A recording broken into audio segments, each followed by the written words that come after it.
Welcome into this place.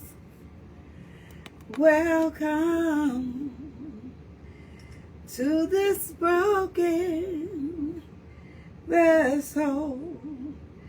You deserve. I know the cast playing tonight, but those of y'all that's here, I know LeBron in town, but never mind.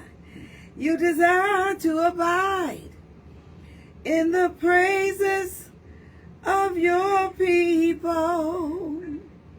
So we lift our hands, hey Renee, and we lift our voice, and we offer up the praise unto your name. I'm so unorganized tonight. Anointing fall on me. Anointing. Oh, I meant to change my glasses. That's okay. Fall on me.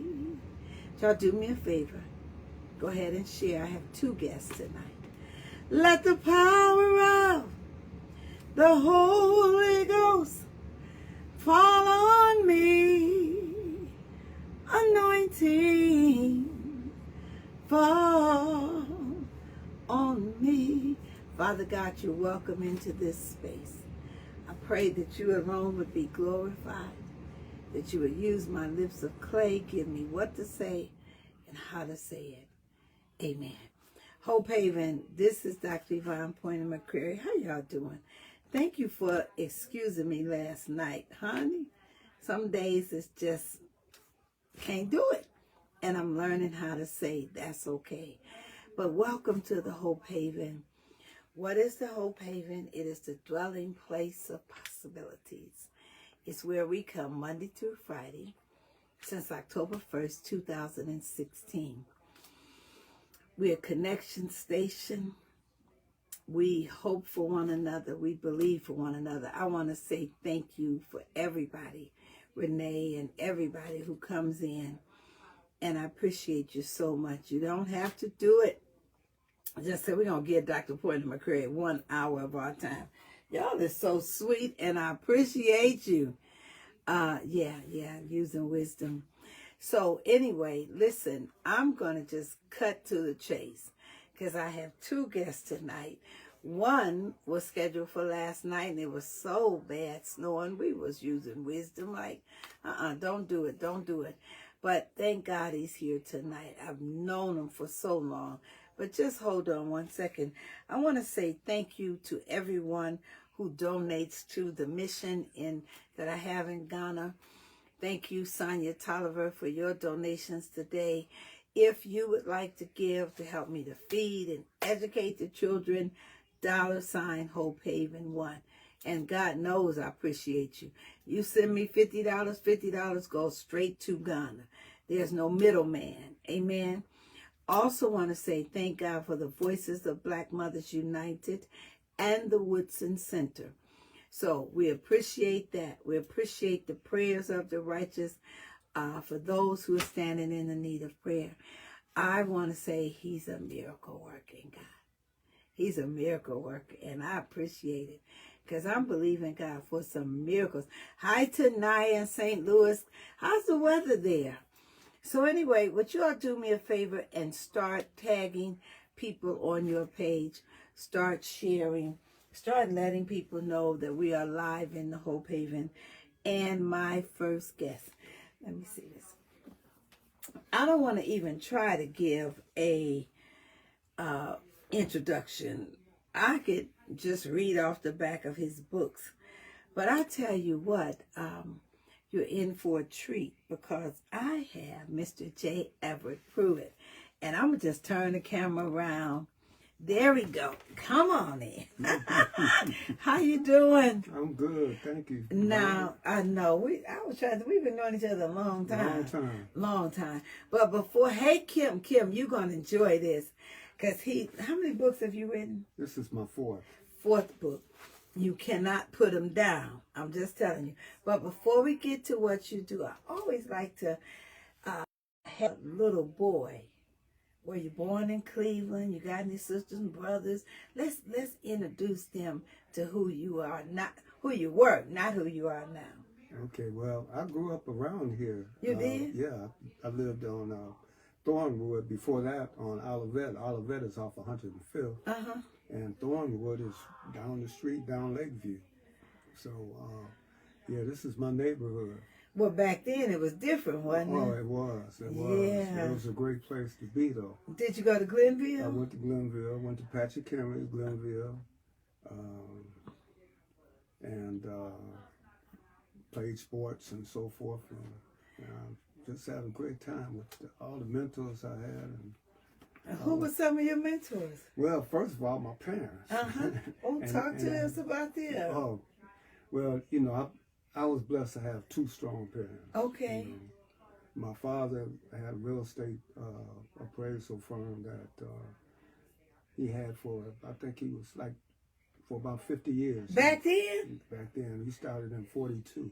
Wow. And then my mother ended up being a principal of Wade Park Elementary. Now, you know, come on.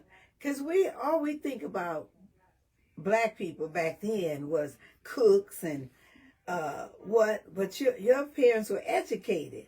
You know, Nothing wrong with cooks. Right, Okay. right. Well, all my uncles and my aunts, they were all entrepreneurs. You know, one uncle had a cleaners, one had a milk route, one graduated from and was a professor. Get out. But they all came from Arkansas. And then my aunt was a nurse and a teacher. Hey, Victoria. Yeah. Uh-huh. So I came from a strong family. Wow. Did you have any sisters and brothers? I had a sister. She's in Atlanta, and she just retired. She was, I can't remember the title, but she was second in charge of a private school. Wow. And before we went live, first of all, this is your first time in Hope Haven. I couldn't believe that. I couldn't believe that. Okay, because I think everybody, Victoria, been here. So what was your experience? Because I'd be like, go in there and sit down. Oh, you know what? I felt the positive energy when I first came through the door. Okay, So, okay. yeah, and I wouldn't expect any less with you. Thank you. And then you told me you've been traveling. So Yeah. what made you want to be like a world traveler, I would say? You know, I've always been curious about us and where we were, and you know what we did with our culture in different places. Where did that curiosity come from? You know, I don't know. You know, I used to read a lot, and so I guess reading about these places sometimes just, you know, let's go there. That's how I ended up in Alaska. Uh, I used to read about it as a Yeah. little kid, right? Mhm. And I would say, what they mean the sun don't go down for 6 months? I just couldn't wrap my brain around that. Right. So right, I said, I want to go to Alaska and see that for myself. right. And I'm telling the little kids on Huff, you know, because I like to read. Mm-hmm. And I'll be like, I'm going to go to Alaska, you know. Mhm. And they, of course, Sonia, thank you for your donation today.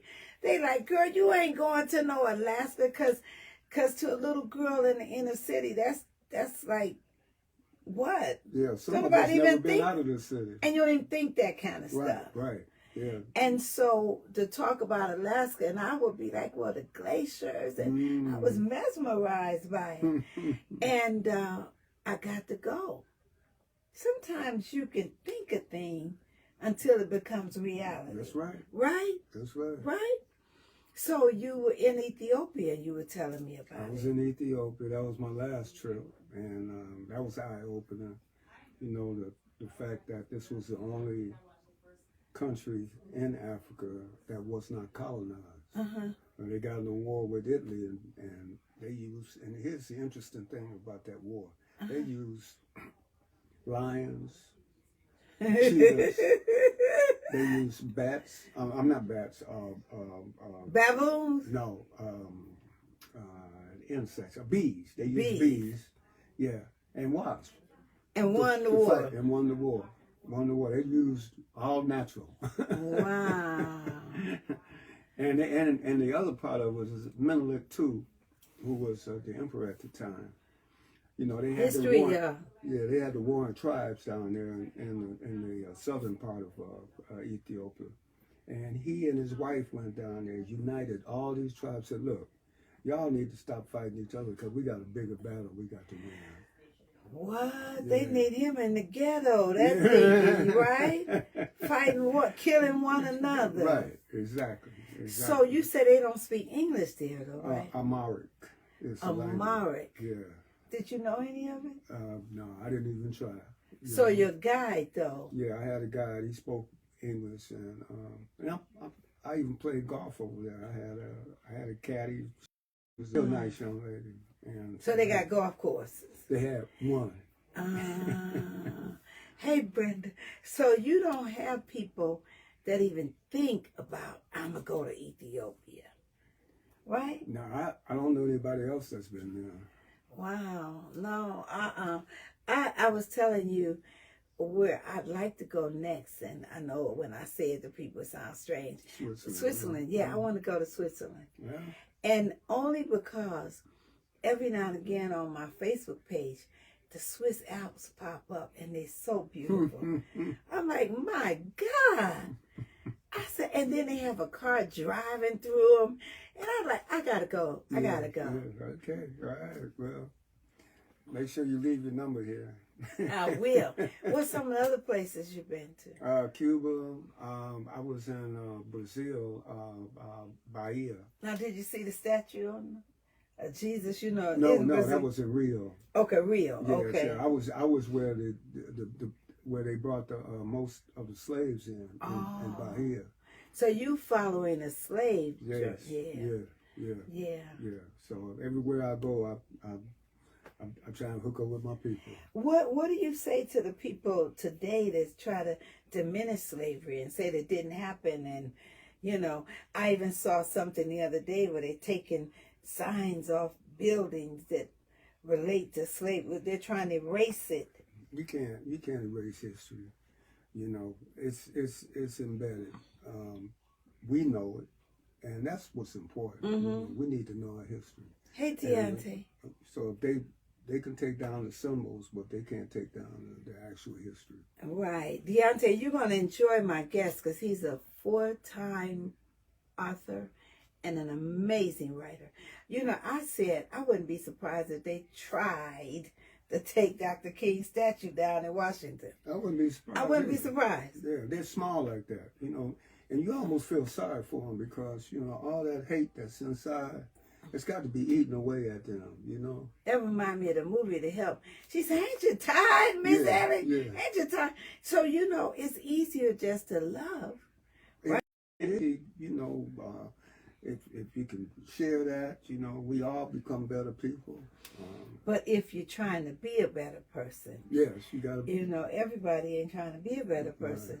Because sometimes it's lucrative in this world not to be. Yeah.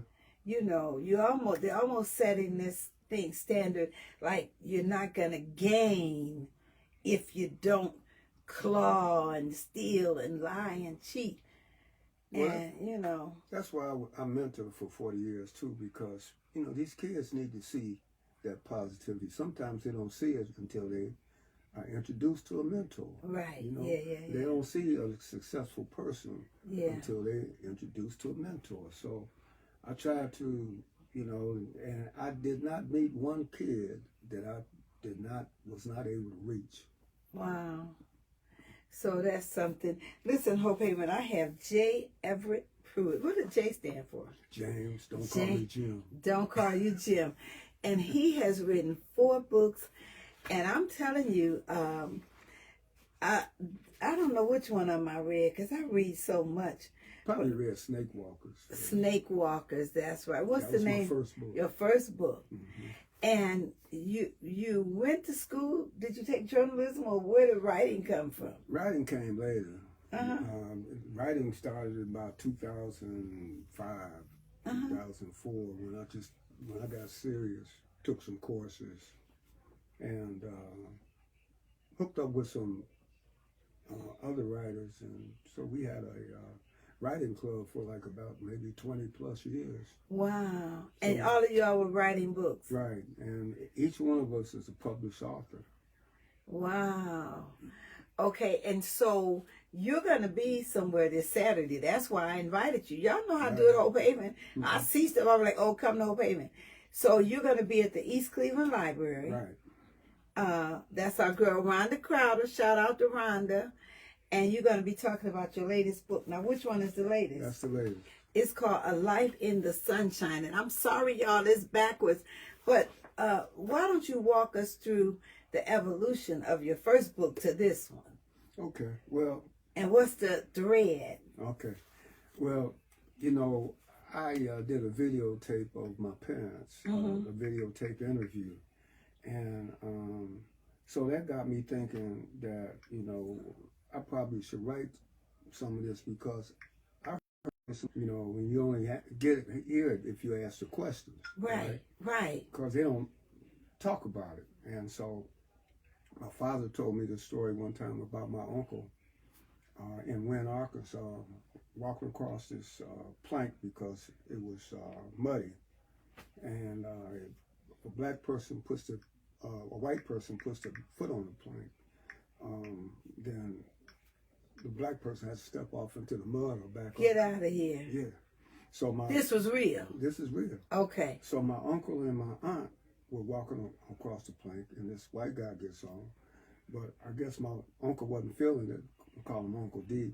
So he pushed the white guy off the plank. The white guy was a deputy sheriff. So This real, y'all. this is real. So they sent my uncle back home with a tongue lashing. And I said, Dad, I said, how come Uncle D is still with us? He said, but they didn't mess with us down there. So they didn't lynch him. They just talked, gave him a tongue lash. Gave him a tongue lashing and sent him home. Now, when was that? What year about? Oh, that was in the 30s. In the 30s. Okay. So, Hey, Lori. yeah. So I'm thinking, you know, a lot of books are based on what if. And so my question was, what Jay if? was talking about that today. Yeah. What if the Klan had come for him? And the way my father talked, it was going to be a battle, right? Wow. So Snake in the Walkers, 30s. Yeah. So Snake Walkers was kind of built around that. What if they had come and they meet this strong black family? What happened? So What if? Remember, Jay? So that was that story. And then this white reader, I had a lot of white people buy Snake Walkers. It was surprising to me because, you know, I can't tell you all this, but a lot of bad things happened to these Klansmen, right? In the book. Yeah. But I had a guy, he said, I'm a truck driver. And he emailed me, he said, I really enjoyed your book. Said, I okay. couldn't put it down. Right. So anyway, my next book came from another one of my white readers. He said, why don't you speak on your experience in the Army? And so I had a story about that because, you know, I was fighting racism over there left and right. And In the military. Overseas. Right. And Wow. we had a riot. And they placed me in charge of the company who was involved in the riot, thinking I was going to quell the Indians, not knowing that I was an Apache. So anyway, one of the colonel said to the guys, and they only arrested the black guys, said, if you want to fight so bad, I'm going to send you to the front line. And so you got to understand that these guys probably hadn't picked up a weapon since they were in basic training because they would support, you know, they were drivers or cooks, etc. So this story was based on these guys being sent to the front line and not expected to come back. Now, what's the name of that book? A Long Way Back. A Long Way Back. Yeah. Okay. So then my third book, I said, let's follow these guys after they come back to the States, because the war is not over just because you leave the battleground. You know, now you got the war in your head. So you got to learn how to reacclimate back into society. And then what was it like coming back then? Because you were facing racism there, and when you came back, you were facing racism. Mm-hmm. Did you get a welcome home, or were you treated any different because you had fought for the country?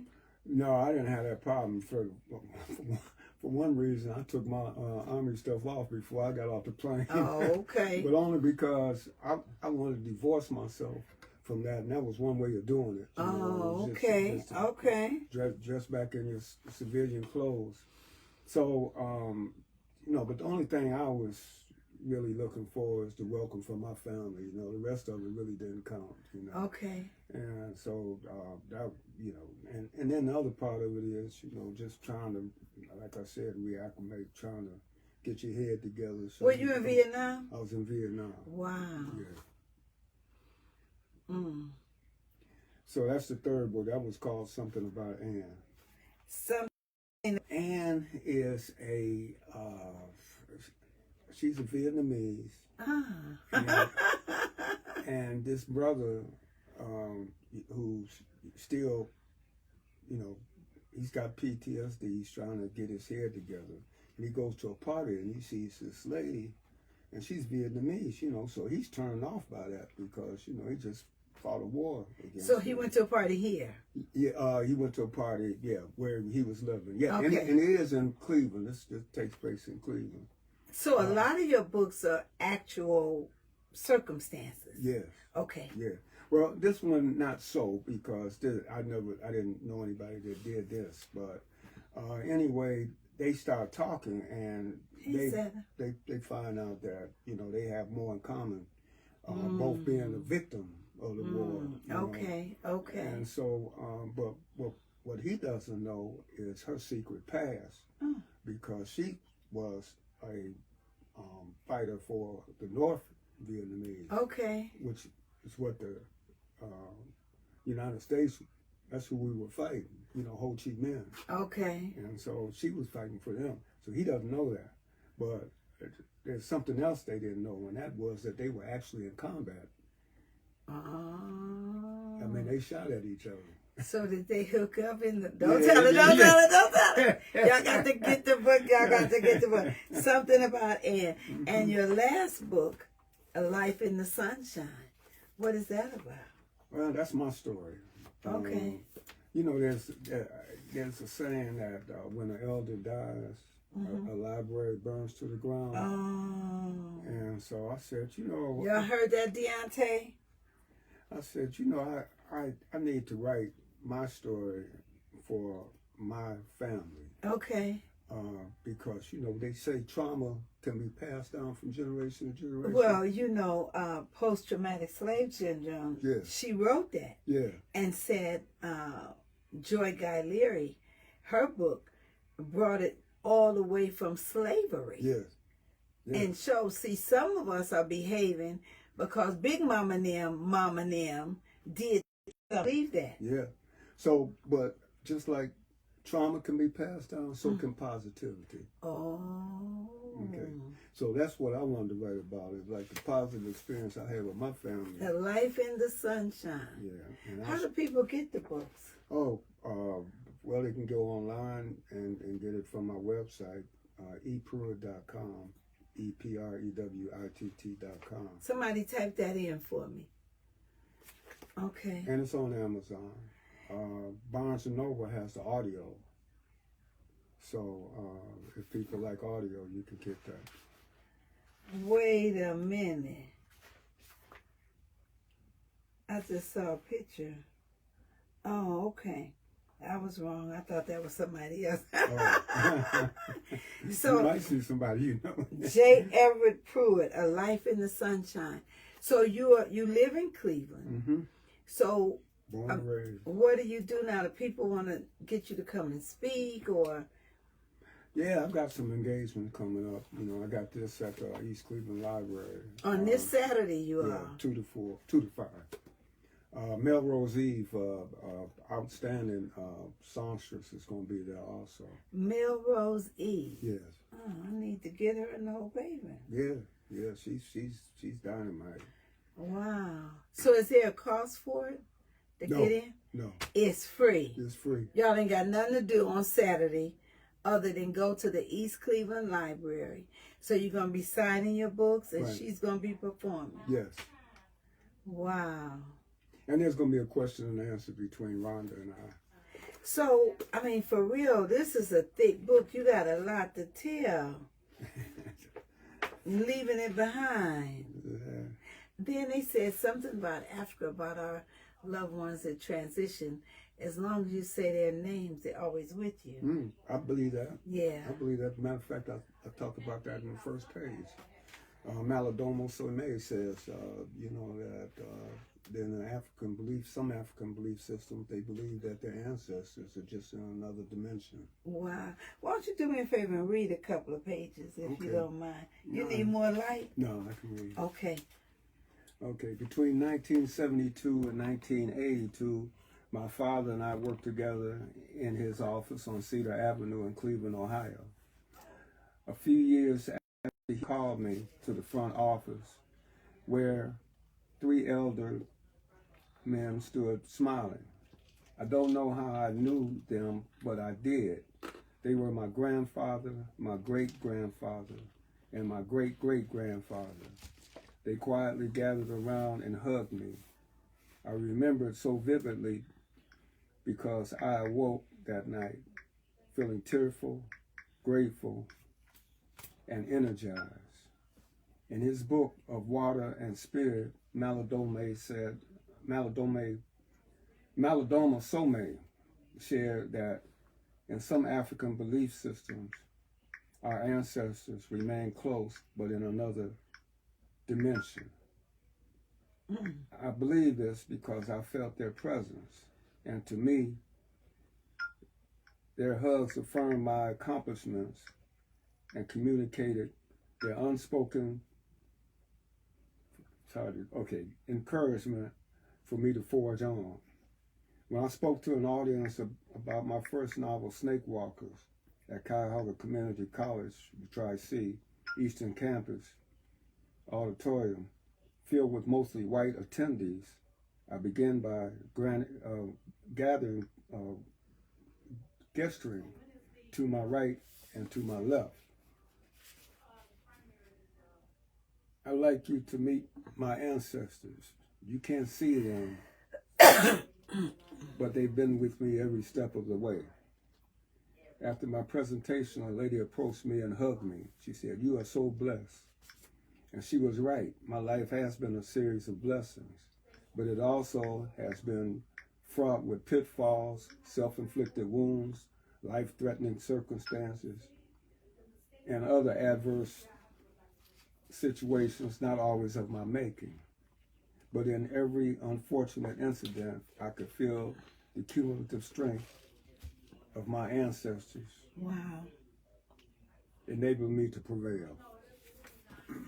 So I'm thinking about that scripture that says we have a great cloud of witnesses. So we have not on this realm. Mm-hmm. And so when we feel like we're all alone, we have to realize that we are the hope and the dream of the slaves. That's right. Right? That's right. They want to see us make it. Absolutely. Absolutely. They, you don't want them to, their work to be in vain. We almost do them an injustice by not persevering. You're right. Because the stuff we going through ain't nothing compared. My grandmother and them, they used to live down south back up in the woods with no TV, no lights, outhouses, and I probably would have pee-peed on myself all night. But you didn't know any better. If I'd have had to go outside in the woods and use the bathroom. Well, anyway, we owe it to them to succeed. That's right. Yeah. I took my granddaughter when she was 10 to Australia and New Zealand. I wanted to spark in her to become a world traveler. Mm-hmm. You know, and it's unfortunate that most people are content. And when I say nothingness, I don't mean like we got all kind of stuff. We got more shoes, excuse me, and more stuff. Mm-hmm. But we need to put some stuff in our heads, in our eyes. Mm-hmm. That's right. One of my little babies just drove from California. And I said, how long did it take you? He said, 12 days. He said, because I kept stopping and seeing monuments and just filling my eyes up with the beauty of this country. He was curious. Yeah. Curiosity is good. It is. Absolutely. So I'm sorry we got to share the time, but I want y'all to please go to East Cleveland Public Library on Saturday and 2 to 5. Right. Tell them you saw them in Hope Haven. But if people want to just reach out to you on Facebook or you have a website, give us that again. Our website is eprewitt.com. And they can get your books through the website. I'm telling y'all ain't gonna be able to put them down. And when did you write Snake Walker? 2006. That's how long we've been on this journey. Mm-hmm. Because I remember, like, this is a good book. I like books anyway. Yeah, I see. Oh, man, this ain't nothing. I You know, need to I go know. upstairs. It's shelves. Yep, that's me. Really? Yeah, I got books all over the place. I I had to know. build a cabinet, a bookshelf, so I could house all my books. And I still haven't put all of them up. And then I said, now, I'll never get to read them all. But my mother used to say, do you even remember the stuff you read? I said, no, but I just love the feel of it. Mm-hmm. Now, dude, I don't even write, well, ebooks are okay, but I'd rather have the book. Especially if I travel. Now, I like a book on the plane. You know, if I'm on the beach, I like to carry a book. Yeah. So, I mean, I don't do audiobooks because I just don't do it. I just like a book. And when people say, Connie, I don't know what to buy, Dr. Pointer, I say, yes, you do. A book, a gift card at a bookstore. Everett, thank you so much for coming in. You got to come back when we have a whole hour. Okay. So I'm going to try my best, Lord willing, to be there Saturday because I really want to support Rhonda and you, number one. Linda Reese is having an event Saturday, but hers ends at 1:30, so I still have some strength. Okay. I'm going to get over there to yours. Okay, I know Linda. Yeah, she'll be there.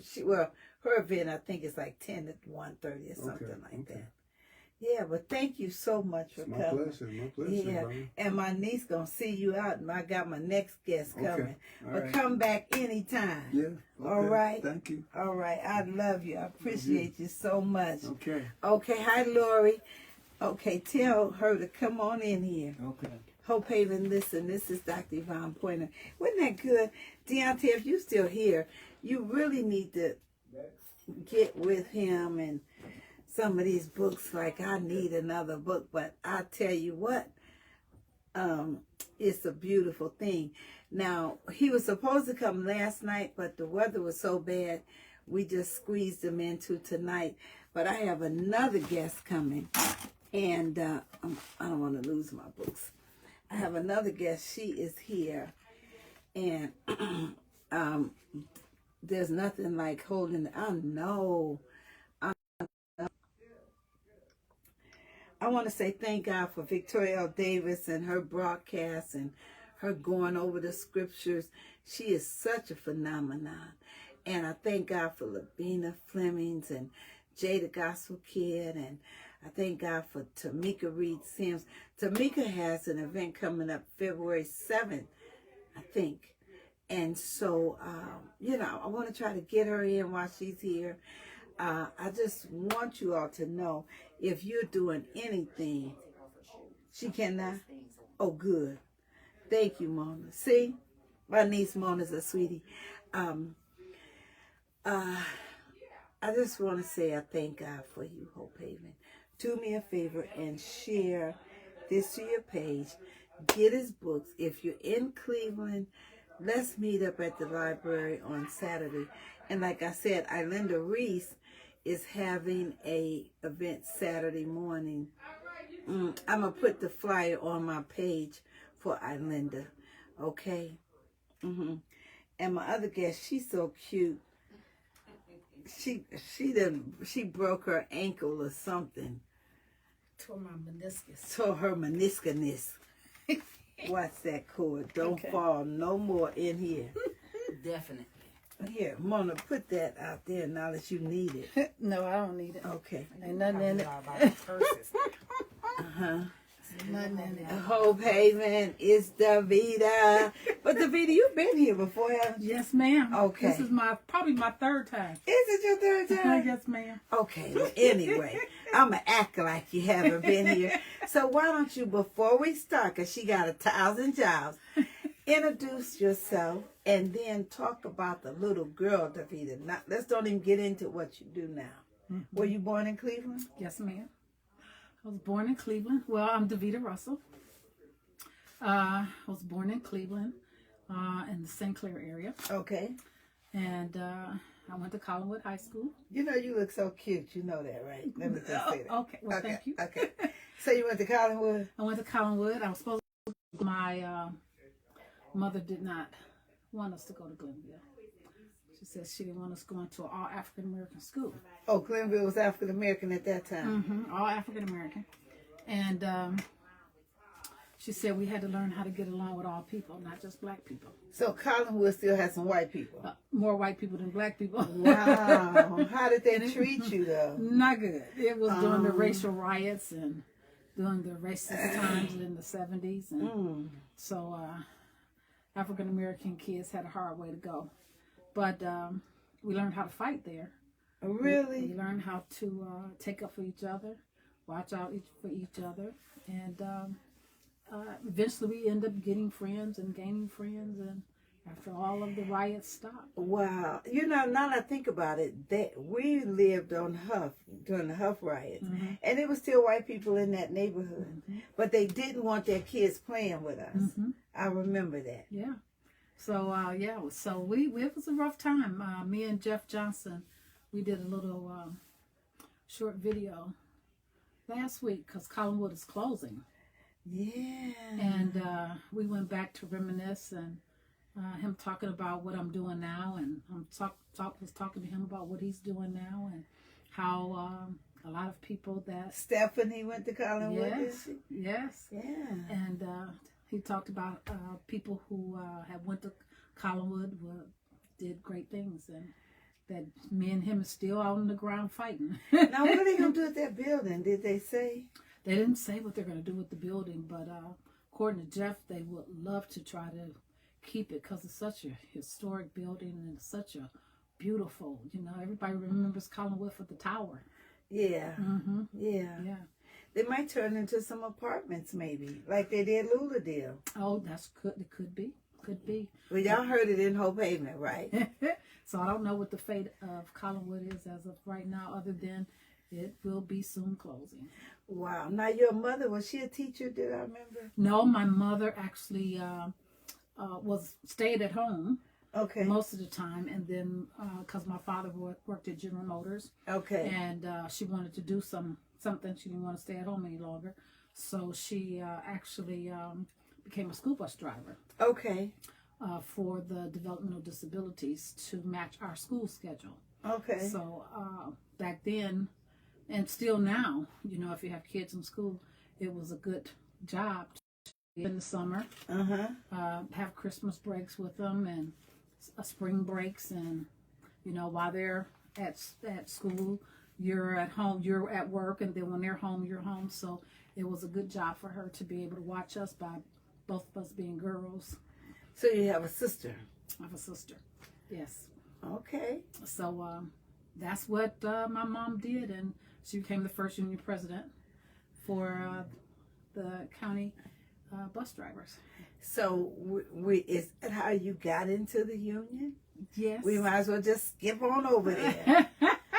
Well, it's weird. I have such a large portfolio. Sometimes it amazes me just to even talk about it or even go through it, because people say, "Wow, you have an interesting background and an interesting life, and how have you accomplished so many things at once and over the period of your life?" And it's all God, It's all about God. And I actually, graduating from Collinwood, my mother says, go to college or you go to work. That's the only way you're going to stay here. You go to college or you go to work. And so I always wanted to be a school teacher. So I was going to get ready to go to college to be a school teacher. And General Motors started hiring. So what college did you go to? I didn't go to college then. Okay. And so my father was working in General Motors, and he came home, and he said, would you like to go to work at General Motors? I was like, really? He says, yeah, they'll have a job waiting for you as soon as you graduate. Okay, they're hiring a lot of people. And, at 18 years old, somebody put some money in your face. What you thinking about? Yeah. You say, forget college. College. I'm going for the money, right? Yeah. And so I started making like, it was big money, girl. Yeah. So I were you on the assembly line, or what did you do there? actually I made sun visors. Okay. And sewed the sun visors. Also did assembly line work. I also painted the hoods of the cars. Okay. I also did the interior of the cars. Then Reaganomics hit, and they started laying off people. And that happened all over the country, where there are no jobs left other than public jobs. Wow. No private jobs, So my mother was a school bus driver, and she said, you got to go to work somewhere. And that's when the time everybody was getting laid off. And so I took her to work one day, and her supervisor said, don't you want a job? And I was like, nope, I don't want a job. I'm good. I've got to get my unemployment and all that stuff. And, General Motors were still paying us well for being laid off. And I must have said, no, she needs a job. And my her supervisor said, here, take this application and fill it out. And I filled it out. We got home. And I said, Mama, I really don't want no job right now. I says, I'm still getting my benefits and all that kind of stuff, and I'm still looking for something because, bus drivers, they only paid, they made $3.20 an hour. Back then. Versus $500 a week. So I would have been making $150 every 2 weeks. Bring home. And I was like, oh no, I'm not doing that. I gotta find something else. And she said, you need a job. And took her to work the next day so I could use her car to go look for a job. And her supervisor said, you hired, start tomorrow. And she still drives the bus. And so I started to drive the bus. For a while, I went back and forth because I lived in Columbus for a while. Okay. Because I worked for General Motors, and then I worked for the county. So when we were off for the county, I drove to Columbus and lived there and worked back and forth until after a while I got enough seniority with the county. I was like, you know what? This is crazy. I told y'all she done had a thousand jobs. I said, so this is crazy. There's no need to keep driving back and forth.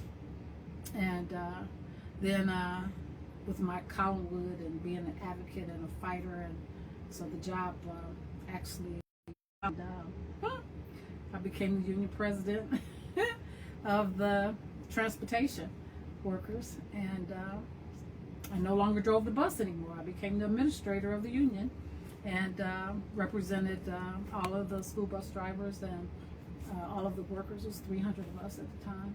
And so I had an office, I had a secretary, I had a treasurer, and so most of the time people say, I always say I was a bus driver because it was the classification you used, but actually I was the administrator of the union until 2013, until I retired. What? Retire? What, do you even know what that is? No. No. Because you just ran for office. Correct. For the mayor of Cleveland Heights. Yes. Yes. So I was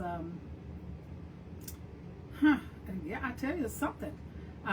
Because in between that, when I became the union president, um, the unions decided that workers needed to go to college to get a degree, and because they wanted the workforce to be able to have a degree in something, and so you didn't have one. I didn't have one at the time, and so I went to this conference, and they were you could apply for a scholarship to go to college because the unions had partnered with a lot of the other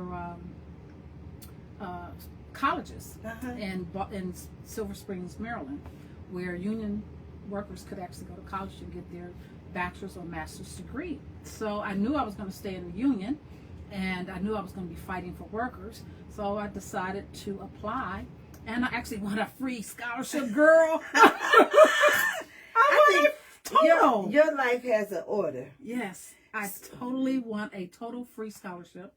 I had to go back and forth to Silver Springs once a month and stay there for classes.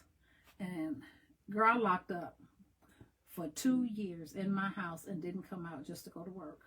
See? So I could get that degree. Because it was not easy. You hear me? And it was free, though. It was free. But, and the county actually paid for my books and all my books because, see, when you went to, I went to the National Labor College, the Georgia Meany National Labor College. And what people don't understand what that college is. And because it's no longer in existence. And there's a lot of colleges out there that people go to get degrees and no longer in existence anymore. But it was hard because you had the same curriculum that any other student had at any college. But on top of that, you had to learn about labor. So you had to learn about labor law, you had to learn about labor relations, you had to learn about everything dealing with labor and the law so you could represent and take care of your workers. So I end up locking up in my house for 2 years, and I end up getting a 4-year bachelor's degree in those 2 years with I graduated with 3-point grade point average. I even kept the transcript because I was so proud of myself. I had locked up so bad in the house, and the family, nobody would see me because I was writing papers. So I ended up getting a double major bachelor's degree, one in labor studies and one in labor administration, because my goal was to move up in the union and to be the big shot one day. And and so it's good to know that I have a bachelor's degree, a double major in the same field that I'm actually working in all these years. So did you move up in the union? Yes, I did. I moved up in the union, became the local president. Then I moved up and became the district president, which I'm still the district president now. I've been the district president now for 30 years. Girl, I didn't even know that. When I surprised Sherrod Brown last year for the work that he did for workers for the Social Security offset windfall, I gave him a surprise party. Me, because I didn't know that I had been their union president uncontested for 30 years. And I know I went to a conference you did a few years ago. Yes. With a lot of the women in the union. Yes. I am the state president for the Coalition of Labor Union Women. We're trying to find a hotel right now so we can have the statewide women's conference here in Cleveland. And everyone has been calling me, Davita, when are we going to have that women's conference? I'm like, y'all ready for it? Girl, you give a good conference. So they're all ready. So we're having trouble finding a hotel because people are so short of workers. So we're still looking into it. Wow. Yeah. And it has to be a union hotel. Well, the rule of thumb is you go for a union hotel first. Mm-hmm. And if there's a union hotel that you can't, if there's something that is not available, then you go to the federation to let them know that, there's no union hotel available or something we can't afford. And then we get that sanction to be able to use that other hotel or see if the union can help us out with getting a hotel. So what drives David? I mean, come on. Because you've been at this a long time. I have. So what does Davida do when Davida is not representing? I don't think I'm never not representing. I was going to say that. Gabina, I was going to say that. I mean, what would you do for fun if you wasn't doing anything? You like to read, you like to skate, you like to travel? Girl, I love to dance. I love to dance. When do you get to dance? Because you're on a crutch. Well, I can't. Well, I'm gonna be on this crutch for a minute, so dancing's gonna be out for a minute. She slipped on black ice, right? At work and tore my meniscus. Have a contusion, bone contusion. Have a Baker's cyst on it. And I messed it up, so I'm wearing a brace, a knee brace, and crutches. So every now and then I'm trying to be cute and wear one crutch instead of two. So I've tried to pose because I'm just running for state rep now. So I'm keeping my crutches with me. She running for state rep. And so I keep the crutch and then try to put it against the wall, take a picture. You know how you bend that knee, protecting that knee. So state rep with that, because you're still driving the bus, still the union rep, and you're running for state rep. Yes. So I was Cleveland Heights City Council, and but you had to give up that seat to run for me. Okay. So for 6 years, 2 years as vice president, and I had to give up that seat to run for mayor, which I was more than willing to do that because it was time to move on and try to do something. Pastor Legenda Cloud said hi. So I said, hello there. Hey, how you doing? And so I decided to run for mayor so I could actually do more. And it was a good fight. I know. It was a good fight. I lost by 1,200. And I was running against all the council members, my opponent. So when people say you was running against one person, no, I was running against about 6 or 7.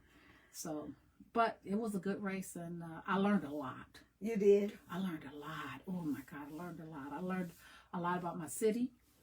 I learned about how we still have racism in our city. I learned that some of our city is broken. I learned that we have good people in our city, and we have the environment that we live and work in today. It's not, it could be better. It could be better because people use the social media outlets to, demean people, talk about people, bully people. And it's just a lot of things that's going on that, just as human beings and children of God, we shouldn't be doing. We were talking about that earlier. My other guest, if y'all missed him, he brought his books. Jared Pruitt, he's an author, an amazing author. But he talked a lot about racism. And, when we look at what's going on, even in the world today, how do we bridge this gap? Yeah. It's going to be a tough bridging. Because, the president we have now has actually opened the door for people to feel comfortable to say and do anything they want to do. That opened the door to a lot of hate, a lot of racism, and a lot of things that's going on now in our world, in our society. And we just should not be dealing in that type of, those type of conversations. What we try to do in the Hope Haven is have love and hope. Yeah. And every day we come here like, well, we hope it's going to get better. But then you turn on the television and you like, oh my God, we got to do a little more than hope. We have to, I think if we brighten the corner where we live, that's the place to start. People used to say, well, my mother would say to me, Yvonne, you can't change this world. But I may not be able to change the world, but I can make it better by changing myself. That's true. That's true. And one pebble makes a lot of ripples. Yeah. So one person doing a good deed to another person creates a lot of ripples. And I think that's why I stay in the fight, because I truly believe within my heart And so that we are put here on earth for a purpose, but not only for that purpose, but we're supposed to be looking after people who have less than us. And we're supposed to take care of each other. And we're supposed to be able to not watch people be hurt and bullied and not say anything. And not say anything. Right. And yeah. I have that problem. Yeah. Yeah. If I yeah. see it, I gotta speak yeah. on it. Yeah. If I hear it, I have to speak on Yeah. it. And it just makes me continue to fight for workers and fight for people, because I mean, I could be at work any given day and I can see someone talking terrible to somebody, and I immediately stop and freeze and like, what are you doing? You know, I was talking to one of the Hope Haveners today. We had this message one night about the other brother. We always talk about the prodigal son coming home, but they never really focused the pastoral agenda on the brother that stayed. Mm-hmm. And so when his brother came back this whole time, and y'all never gave me a party. So we've always looked down on him. But when you flip it and look, well, wait a minute, now he got a legitimate gripe. Mm-hmm. So we called him the other brother, The other know. brother. So I was talking to a friend today. I said, how you doing? She said, girl, the other brother tried to show. And I said to her, sometimes the other brother needs to show up. Yes. You don't have to say it mean to Mm-hmm. mean what you say. Yes. Oh, yes. You know, so sometimes you got to say, okay, you go sit down. Other brother, come here. Yes. And let him handle That's that. right. Because there's a lot of stuff going on. It's just not right. That's true. And I think part of my success is I've always been the same. Mm-hmm. I have not changed in my personality or who I am. Everybody knows Davita say it like it is. Davita's very direct.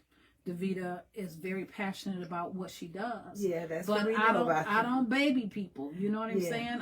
I tell them like it is, and this is how it's going to be. Yeah. You know, I hire 200 to 300 people yearly during election time. I can't baby people about what we need to do and what we don't need to do, but I do it with love. Yeah. You know? Yeah. I do it with love.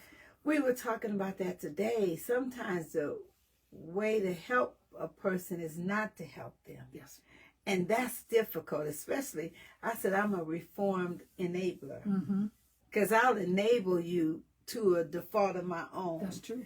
And it's hard to step back and say, well, I'm not going to do it for you, but I'm going to show you how to do it. Or I'm going to tell you. And if you don't want to do it, that's still on you. But I used to be like, well, if they don't want to do it, I'll just do it, which is not helping. It's not. It's not. Me and my daughter sent me a text the other day regarding the snow blizzard in '78. And she says, Mom, do you remember this blizzard? And I said, yep. She says, do you? I said, yeah, that was the year I got married.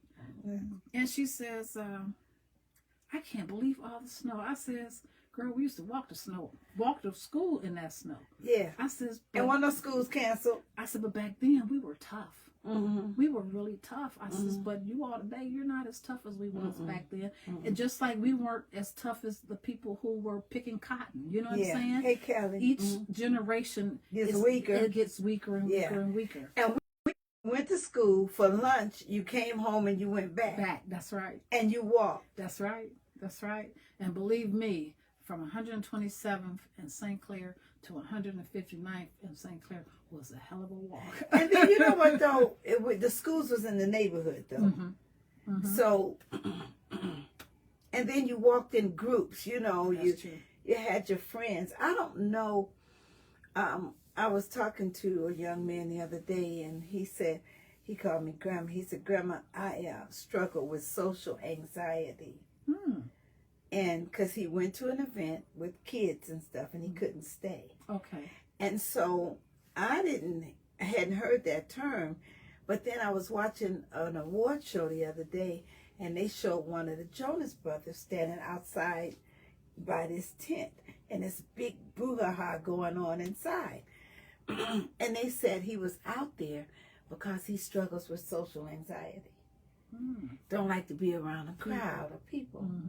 So we got along with people, because you be out there playing in the street, and and It was getting community. It more was community. Yeah. I remember my mother used to play volleyball with us in the middle of the street. Yeah. Or take us all skating, everybody in the neighborhood. But now you got computers and everybody's alone In the rooms In the with the room. door shut. with the computers or the games. So Mhm. there is less interaction and less when they're going to school. Dolores, I love you. That's what I love about Hope Haven, Mhm. because we're interacting. We may not see one. They see me, but I know y'all there, and I'm grateful. And even during the pandemic, Yes. because we've been almost 10 years with this. So this was Wow. our lifeline. Yes, it was. Yeah. Yes, it was. Well, you know what? I thank you for sharing the space with Everett. But I want you to use like the last 5 minutes Mhm. to get your message across. I know you. I love you. We cool in the game. But you have a message to not only the voters, but to people. And I just want you to express whatever's on your heart to the people in Hope Haven. Everybody knows, Davita, they love you. I don't care if it's the council people, the senators, whatever. She's here today, and she is no joke at all. She the go-to person in time. I know when I used to work for Lee Fisher, it was like, get with Davita, get with Davita. Anybody that's running for office, they want you on their team. But I want you to just use a few minutes to give a message of hope or whatever words you want to give to them, okay? Okay.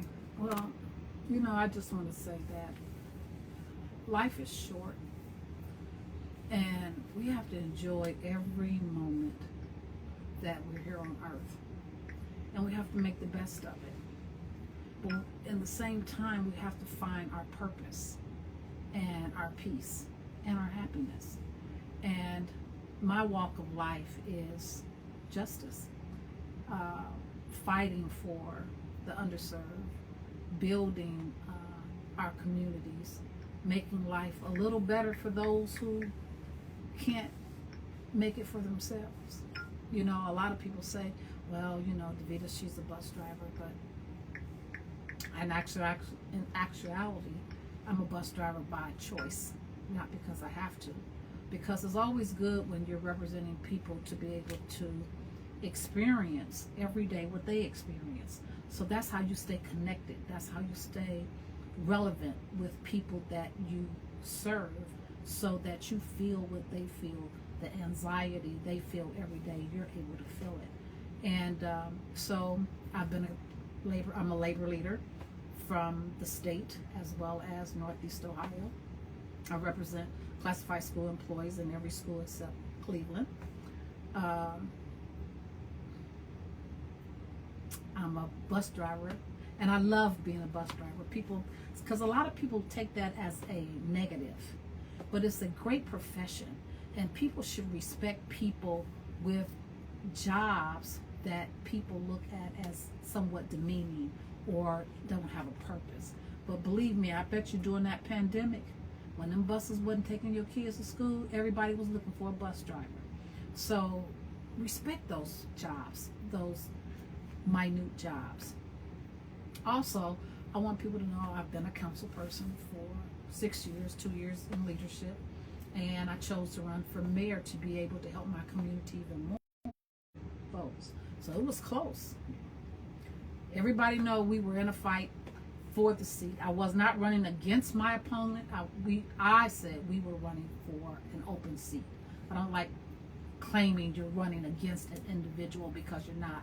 It's a democracy. Any seat that's open, anybody have a right to run for it. So after I lost that seat, I says, you know what? They said, Davita, how you feel? And I says, I feel good. Well, how do you feel good as you didn't win? I says, because you have to understand God's purpose. God has a purpose for everybody. And when one door closes, one opens. And the purpose of that race was to expand and build me for this seat that I'm running for now. And I truly believe this is where I am meant to go, to run for state rep right now in District 18. So in District 18 covers 9 cities. It covers Cleveland Heights, Shaker Heights, Warrensville Heights, East Cleveland, Highland Hills, Orange, Cleveland Ward 1, Woodmere, and North Randall. So that's 9 cities that I would be representing the community in. And I'm already representing the schools in those districts already. I'm there already. So why not help the residents that's in that city and try to bring even more money in? So I think I'm a good candidate for the seat. I work bipartisan. I'm the only person who Governor DeWine actually chose to be on his school bus safety task force, where we created legislation across the state for safe transportation for our children to and from school. The only one. And I've been invited back for the Black History program that he'll be having in February. So I've built relationships in the state and in our communities. I've been here a while, and I love what I do. That's why people say you have about 10 different jobs, but when you love what you do, it's not work and it's not a job. So it's just helping people. So I don't call myself a politician. I just call myself a public servant. Excuse me. I tell you what, we love you so on your crutch in the snow. Well, you know I love you. Yeah. And you know whatever you need from me, I will do.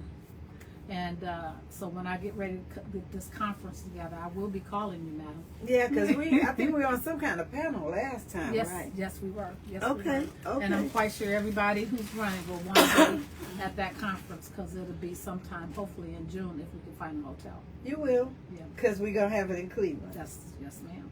And we are going to do it. Listen, Hope Haven, our time is up. What I want you to do is, first of all, remember Saturday, go to East Cleveland Library from 2 to 3. J. Everett Pruitt is going to be there. Ilinda Reese has an event Saturday morning. I'll be posting that flyer on my page. But listen, Hope Haven, this is what we do. Yes. We don't hate, we appreciate. There you go. We do. And if they want to know more about me, I have a book. Girl, yes, I have a Where's book. it at? I didn't bring it with me. I've written it a few years ago, and it's called The Birth of a Union, The Legacy of Norma Dean McDonald. It's a tribute to my mother. Oh. And the unions have used it, and it just tells the struggle of how you create a union, how a union happens, and what it does to help to support people. Because, the union has always had a negative connotation. Remember, union busting and whatever. Yeah.